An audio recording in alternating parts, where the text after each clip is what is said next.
Hi friends, the broken news season 2 ఈ మధ్య release అయింది.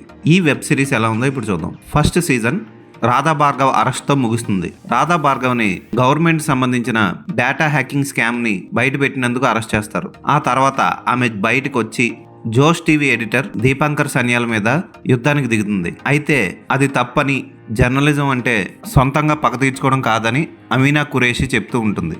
అది వినిపించుకోదు రాధా భార్గవ్. ఆ తర్వాత రాధా భార్గవ్ ఎడిటర్గా డిజిటల్ ఛానల్ ఓపెన్ అవుతుంది. అమీనా ఖురేషి ఇవేం పట్టించుకోకుండా ఒక అతిపెద్ద స్కామ్ని వెతకడానికి బయలుదేరుతుంది. కాకపోతే దురదృష్టవశాత్తు ఆమె హత్యకు గురవుతుంది. ఆ హత్య చేసింది ఎవరు, దాని వెనక ఉన్నది ఎవరు కనుక్కోవడం కోసం దీపాంకర్ సన్యాల్, రాధా భార్గవ్ ఒక్కటై ఏం చేశారు, ఆ హంతకుడిని పట్టుకున్నారా లేదా అన్నది మిగిలిన కథ. ఫస్ట్ సీజన్ ఎంత బాగుంటుందో సెకండ్ సీజన్ కూడా అంతే బాగుంటుంది. ఒక్క సీన్ కూడా అనవసరం సీన్ ఉండదు.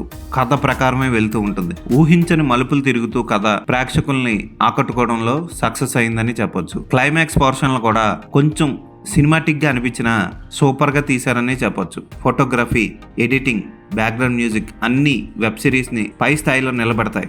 దీపాంకర్ సాన్యాల్ పాత్రలో జైదీప్ అల్హావత్, రాధా భార్గవ్ పాత్రలో శ్రియా పెలగోంకర్ పాత్రలకు న్యాయం చేశారని చెప్పొచ్చు. అమీనా ఖురేషి పాత్రలో సోనాలి బెంద్రే అందరినీ ఆకట్టుకుంటుంది. 2018లో వచ్చిన బ్రిటిష్ సిరీస్కి ఇది రీమేక్.